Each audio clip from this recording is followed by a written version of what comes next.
Hello my dear student, कैसे हैं आप सभी। उम्मीद करते हैं आप बेहतर होंगे। आज ले चलते हैं फिजिक्स की दुनिया में। मैं हूं आपका बहुत ही चहेता आबिद सर, जो कि अमेठी क्लासेस हमारा यूट्यूब चैनल है। और आज हम आपको लेकर आए हैं इलेक्ट्रिक करंट, जो कि इलेक्ट्रिक करंट आप जानते हैं दुनिया में हर जगह जरूरत होती है। सबसे पहले इलेक्ट्रिक करंट का उपयोग कहां कहां होता है ये हम जानते हैं। इलेक्ट्रिक करंट का उपयोग बहुत से कामों में होता है, जैसे हमारा इलेक्ट्रिक फैन जो चलता है वो इलेक्ट्रिक करंट के माध्यम से ही चलता है। जो लाइट यानी कि इलेक्ट्रिक बल्ब होता है वो इलेक्ट्रिक करंट के माध्यम से चलता है। यानी कि जितनी भी आपका मोबाइल भी है, जो चार्जिंग होता है मोबाइल का चार्ज, वो भी इलेक्ट्रिक करंट के माध्यम से होता है। यानी कि ज्यादा से ज्यादा जो मैकेनिकल वर्क होते हैं या मशीनरी वर्क कह सकते हैं, वहां इलेक्ट्रिकल यानी कि इलेक्ट्रिक करंट का प्रयोग होता है।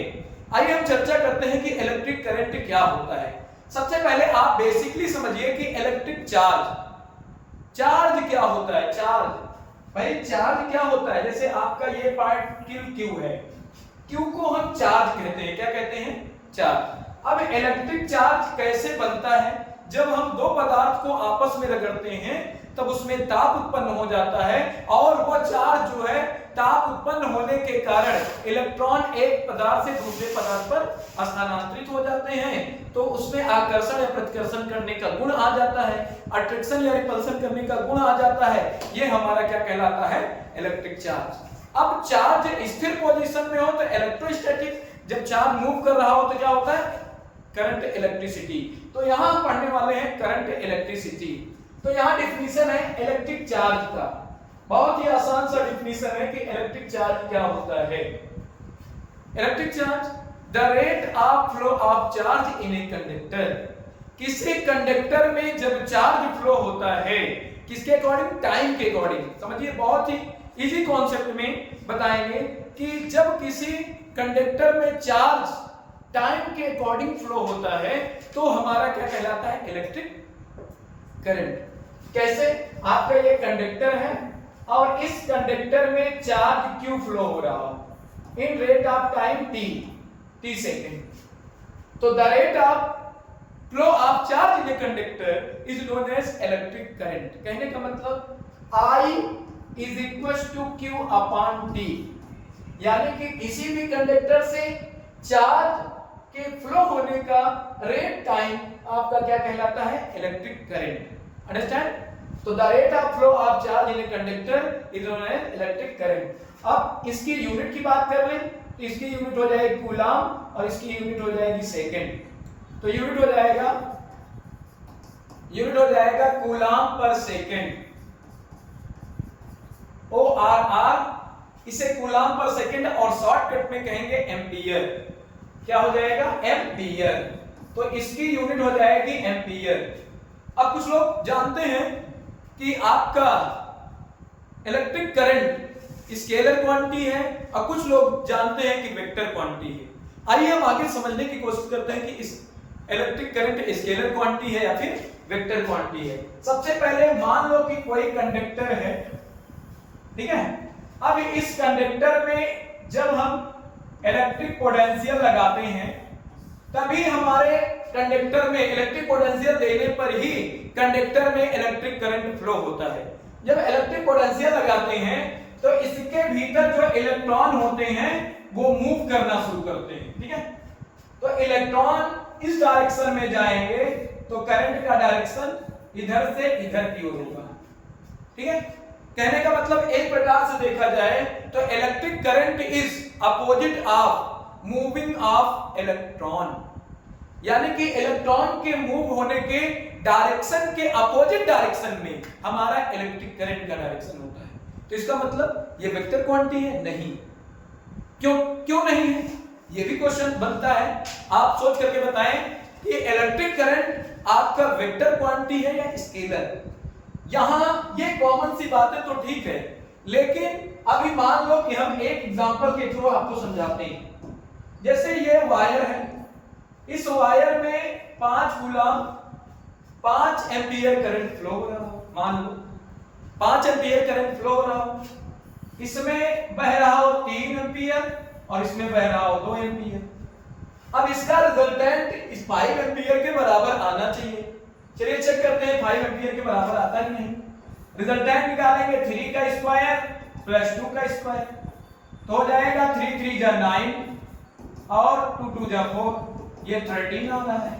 मतलब रिजल्टेंट जो है 5 एम्पियर के बराबर नहीं आ रहा है। इस प्रकार से हम कह सकते हैं कि ये स्केलर क्वांटिटी है,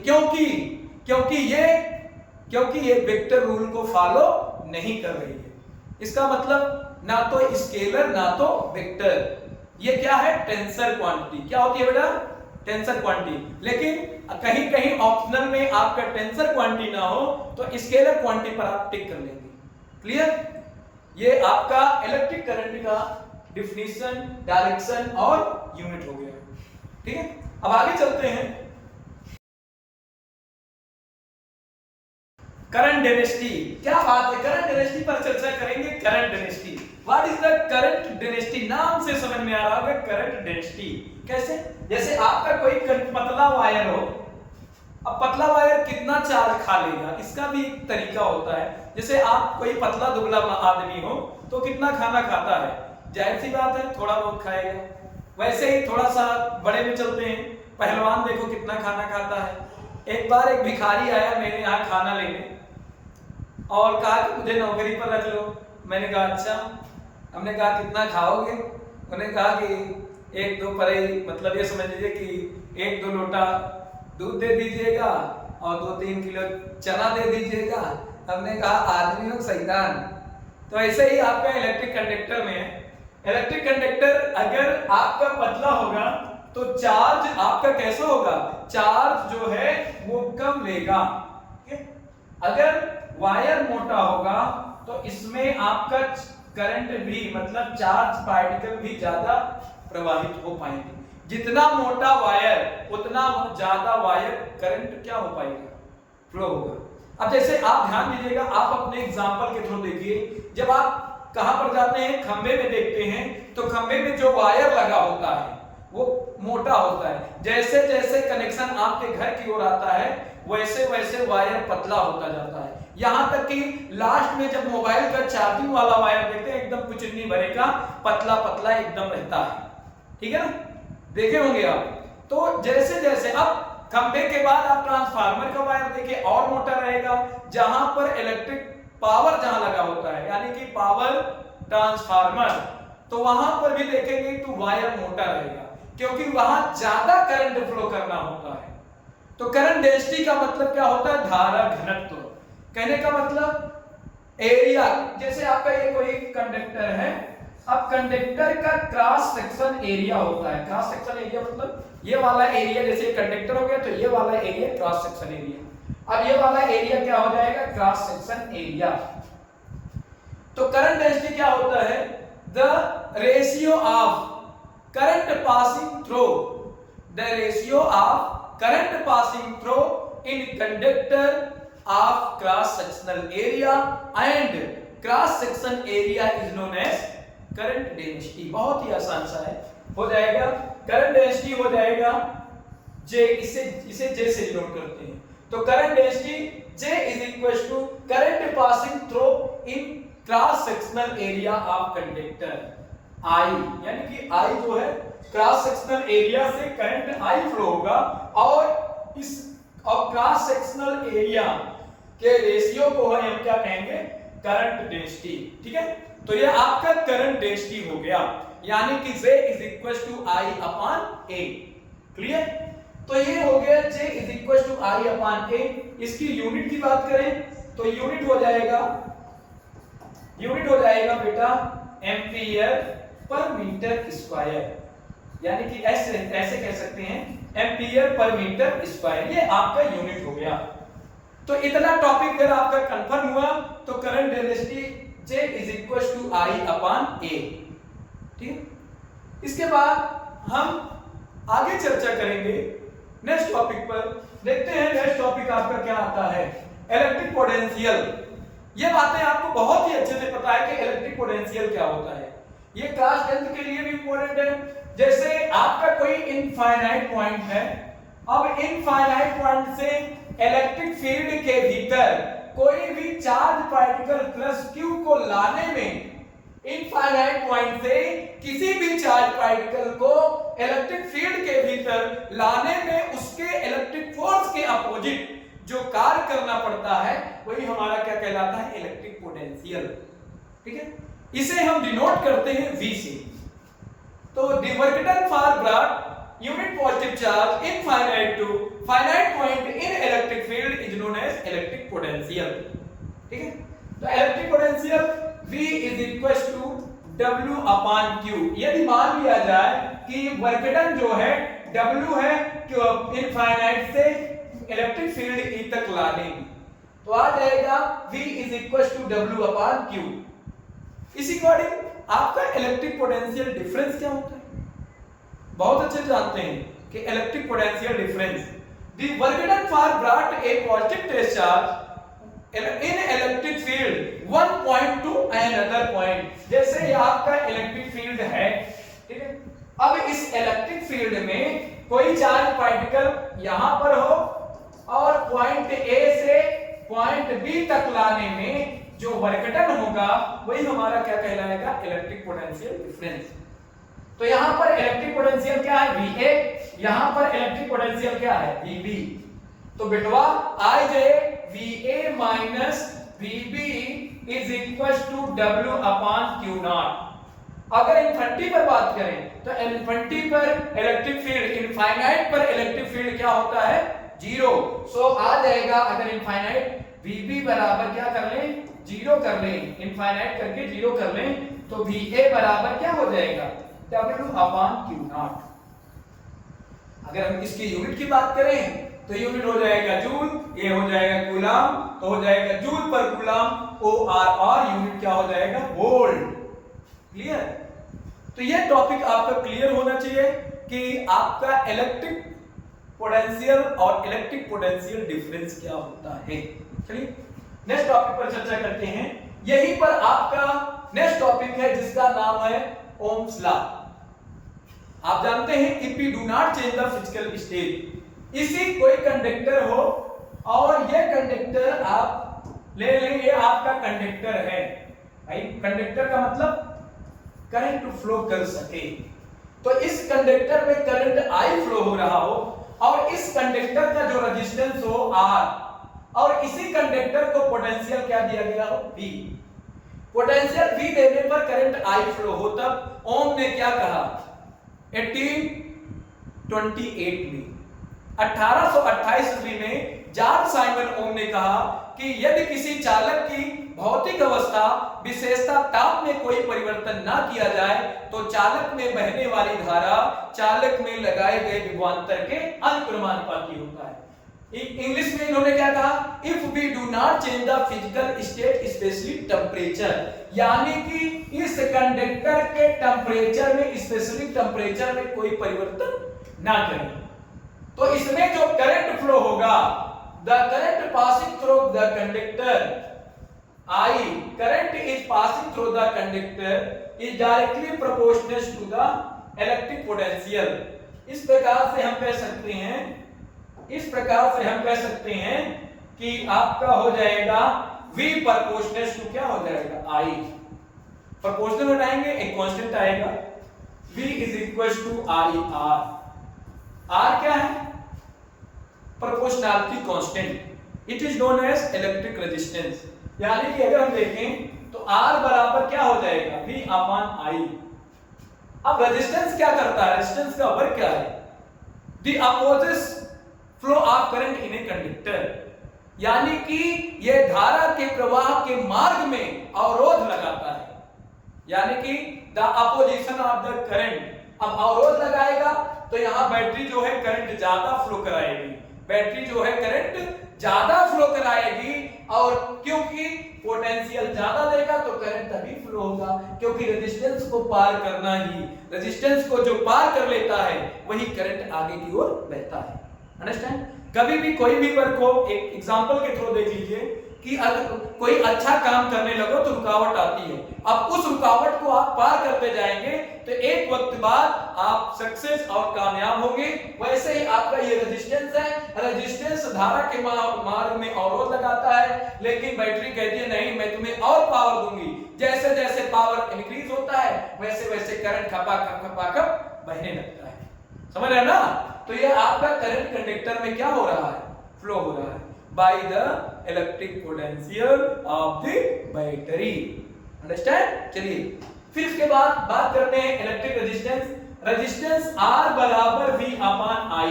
अभी मैंने बताया, क्या बताया? अभी हमने आपको एक बात बताई, क्या बताई?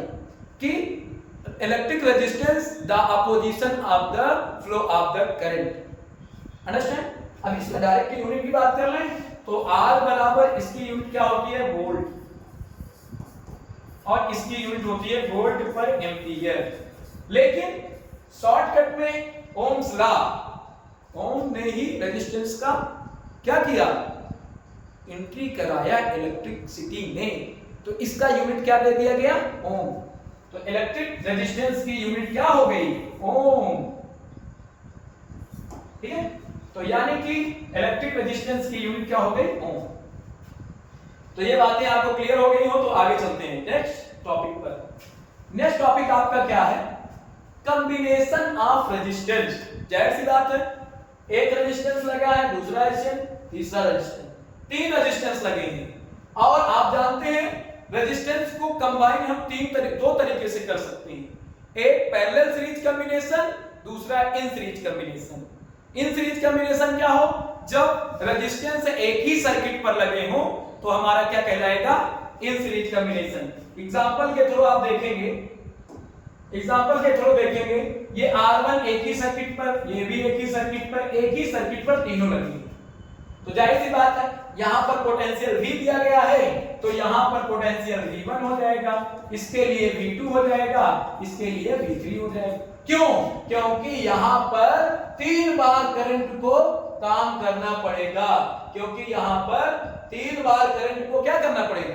काम करना पड़ेगा। 3 बार पोटेंशियल देगा, यही पोटेंशियल जो बैटरी देगी वो 3 बार में डिवाइड होगा। अंडरस्टैंड? लेकिन जो कॉमन चीज बात है वो है I जो है common for all, common in तीनों के लिए I कॉमन है। ठीक है, तो बाय ओम्स लॉ V बराबर IR, तो आपका समझिए V1 बराबर IR1, ओके, V2 बराबर IR2 और V3 बराबर IR3। क्लियर? अब ये बातें अगर आपका कंफर्म हुई हो तो V बराबर क्या हो जाएगा? IR, okay. तो टोटल पोटेंशियल की बात करें, टोटल पोटेंशियल हो जाएगा V is equal to V1 plus V2 plus V3। Clear? तो यहां पर वैल्यू रखेंगे V इज इक्वल टू क्या? IR। V1 is equal to IR1, V2 is equal to IR2 और V3 इज इक्वल टू क्या हो जाएगा? अब I दोनों पक्षों में कॉमन लेकर के कट करेंगे तो आ जाएगा भैया, आ जाएगा R is equal to R1 plus R2 और प्लस क्या हो जाएगा? R3। ये आपका total resistance for in series combination of circuit. चलिए इसी को थोड़ा सा आगे ले चलते हैं। अब पैरेलल सीरीज कॉम्बिनेशन क्या होता है? पैरेलल का मतलब एक ही सर्किट में ना लगे हों, अलग अलग सर्किट में आपके रेजिस्टेंस लगे, तो आपका पैरेलल सीरीज कॉम्बिनेशन होगा। R1, R2 और R3 अलग अलग सीरीज में लगे हुए, इसलिए क्या हो गया? इसलिए आपका क्या हो गया? Parallel series combination. ऊपर वाला तो समझ में आ रहा होगा, यहाँ पैरेलल सीरीज कॉम्बिनेशन है। पोटेंशियल इसलिए कॉमन है क्योंकि एक ही बार में सबको पार कर देगा। करंट जो है यहाँ I दिया गया है लेकिन डिवाइड होकर के 3 पार्ट में हुआ है, तो इस प्रकार से अगर हम I1 बराबर करें तो V अपान क्या हो जाएगा? R1। I2 बराबर क्या हो जाएगा? V अपान R2 और I3 बराबर क्या हो जाएगा? V अपान R3। और आई बराबर क्या हो जाएगा, V अपॉन आर। क्लियर हुआ? चलिए, अगर ये बातें क्लियर हो गई तो आगे क्या होगा बेटा, आगे हो जाएगा टोटल करंट।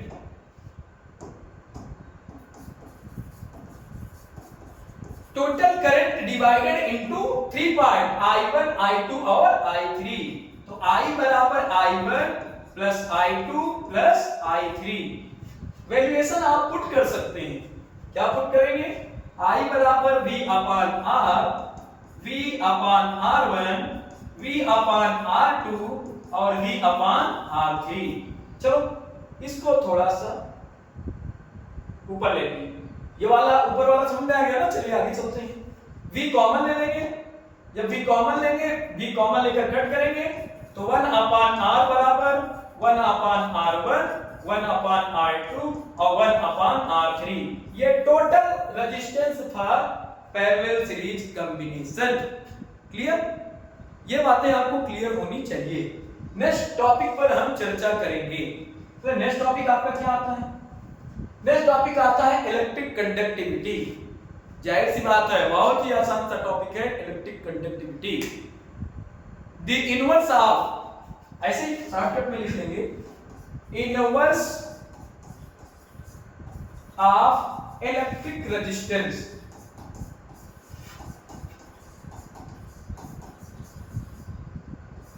मतलब रेजिस्टेंस का उल्टा आपका कंडक्टिविटी, यानी कि धारा प्रवाह, यानी कि मार्ग में प्रवाह, यानी कि कंडक्टर में करंट का प्रवाह किसका उल्टा होता है? रेजिस्टेंस का।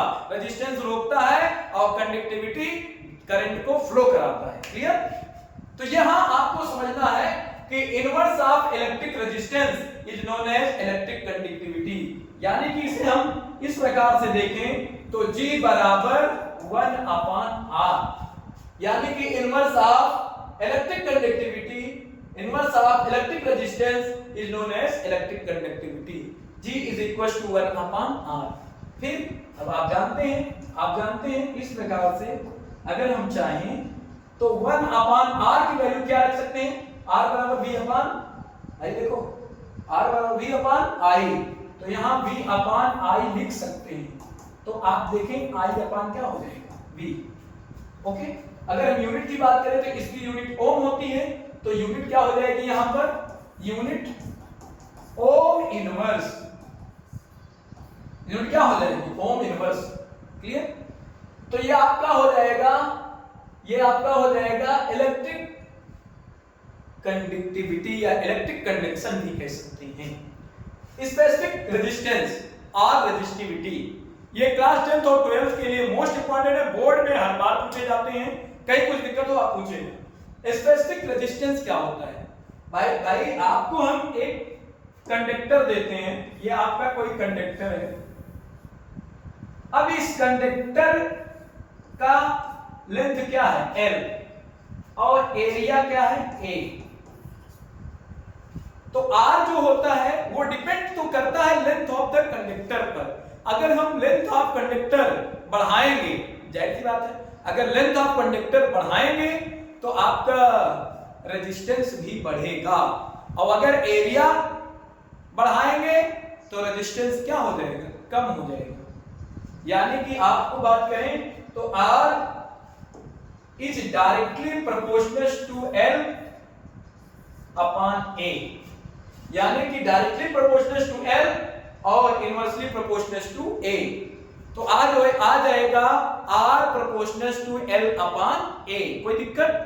ठीक है, प्रोपोर्शनल हटाएंगे एक कांस्टेंट आएगा, R बराबर रो L अपॉन A। भैया अगर हम रो की वैल्यू निकालें तो रो बराबर आ जाएगा RA अपॉन L। तो यहां जो आपका ये रो है, रो ही आपका स्पेसिफिक रेजिस्टेंस है। क्या है? Specific resistance. यानी कि आप देखें rho is equal to RA upon L। Clear? इसकी यूनिट की बात करें तो यूनिट तो बनाया जा सकता है ना, आप भी यूनिट बना सकते हैं। चलिए यूनिट बनाइए। इसकी यूनिट क्या हो जाएगी? ओम। इसकी यूनिट क्या हो जाएगी, मीटर स्क्वायर अपॉन मीटर। तो मीटर से मीटर कट जाएगा तो यूनिट क्या हो जाएगी, ओम मीटर। तो इसकी यूनिट आ जाएगी, स्पेसिफिक रेजिस्टेंस की यूनिट हो जाएगी ओम मीटर। क्लियर। अब इसी टॉपिक को आगे बढ़ाएंगे और देखेंगे कि अगला टॉपिक क्या आता है। देखते हैं स्पेसिफिक कंडक्टिविटी। जैसे इलेक्ट्रिक रेजिस्टेंस का उल्टा होता है इलेक्ट्रिक कंडक्टिविटी, वैसे ही इसका उल्टा, किसका, स्पेसिफिक रेजिस्टेंस का उल्टा स्पेसिफिक कंडक्टिविटी। देखते हैं क्या हो, क्या करेंगे, inverse of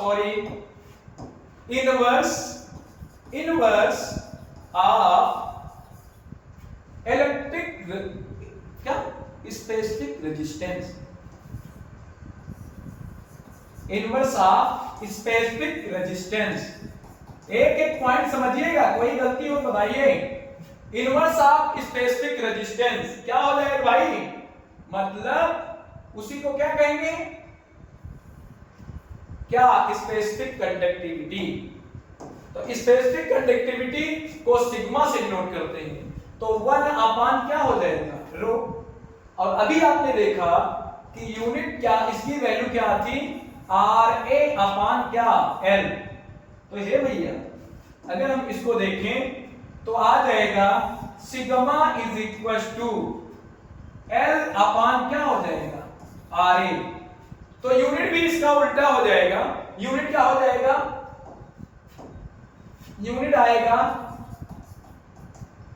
ohm inverse metre inverse.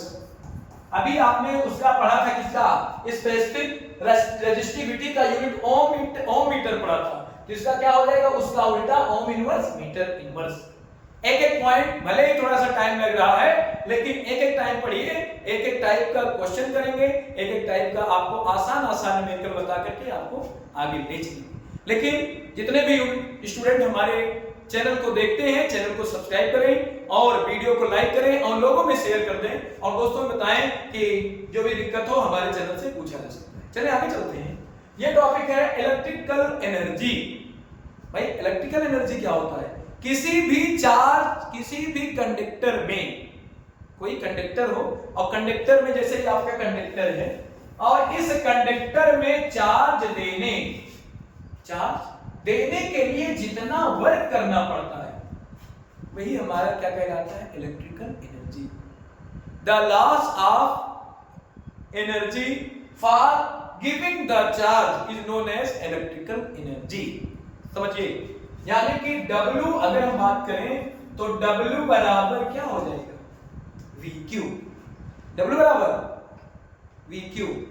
और अभी आपने एक बात पढ़ी थी, एक बात आपने पढ़ी थी, क्या, बहुत ही अच्छी बात आपने पढ़ी थी, क्या पढ़ी थी कि W बराबर VQ, और V का मतलब तो V रहेगा ही, Q का मतलब होता है I इंटू T, क्योंकि आपको पीछे पढ़ाया गया था I इंटू T, V बराबर Q बराबर I इंटू T, क्योंकि ये डेफिनेशन किसका है, इलेक्ट्रिक करंट का।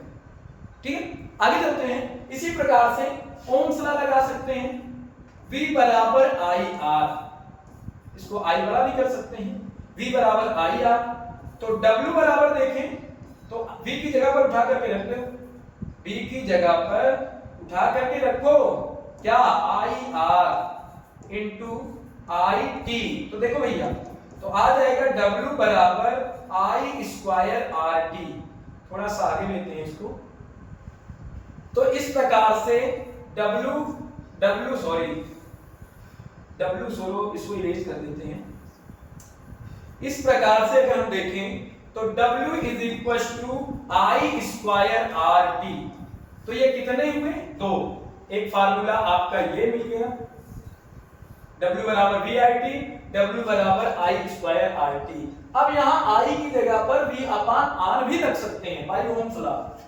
तो भैया आ जाएगा W इज इक्वल टू, यहां रखेंगे I की जगह पर V अपान R, तो V स्क्वायर T अपान क्या हो जाएगा, R। तो ये भी आपका एक बन जाएगा। अब आप जानते हैं, बेहतर जानते हैं कि इसकी यूनिट जूल होती है। क्योंकि इलेक्ट्रिकल एनर्जी हो या कोई भी एनर्जी हो उसके लिए आपका यूनिट जूल लिया जाता है, लेकिन बशर्ते रही एसआई यूनिट की बात। चलिए आगे चलते हैं। अगर इसी को हीट एनर्जी में चेंज करना हो, ट्रांसफर इन हीट एनर्जी, ट्रांसफर इन हीट एनर्जी, अगर इसी को हीट एनर्जी में चेंज करना हो तो आपका डिवाइडेड बाई 4.18। अभी इसको 4.18 को सीधा सीधा 4.2 कह देते हैं, तो ये आपका किसमें हो जाता है, कैलोरी में। तो चलिए देखते हैं, जितनी भी वैल्यू है उसमें अगर हम ट्रांसफर इन हीट एनर्जी में करेंगे तो W की जगह पर H आ जाएगा और वैल्यू आ जाएगी VIT upon 4.2 I square RT upon 4.2 V square T upon 4.2 R। तो ये आपका यूनिट क्या आ जाएगी, कैलोरी। तो ये आपका किसका है, हीट एनर्जी। हीट एनर्जी किसके लिए, किसी भी कंडक्टर के लिए। कोई भी चार्ज कंडक्टर में फ्लो होता है तो उसके लिए हीट एनर्जी ये, ठीक है। आगे चलते हैं, नेक्स्ट टॉपिक है, बहुत ही आसान सा टॉपिक है, इलेक्ट्रिक पावर। पावर आप जानते हैं कि जितने वक्त तक हम कार्य करने की क्षमता को हम क्या कहते हैं, इलेक्ट्रिक पावर। समझ रहे हो ना, मतलब जैसे हम लोग काम करते हैं तो हमारी क्षमता, उसी अकॉर्डिंग मशीन काम करती है, मशीन की क्षमता। इलेक्ट्रिक काम करेगा तो इलेक्ट्रिक पावर, और इलेक्ट्रिक काम करेगा तो इलेक्ट्रिकल एनर्जी को लॉस करेगा। तो हम कैसे डिफिनेशन बनाएंगे, the loss of electrical energy, the loss of electrical energy in a conductor is known as electric power. तो ऐसे कह सकते हैं कि जितने समय तक इलेक्ट्रिकल एनर्जी को लॉस किया जाए वही हमारा क्या कहलाता है, इलेक्ट्रिक पावर। तो आसान सा डिफिनेशन है, the rate of losses of electrical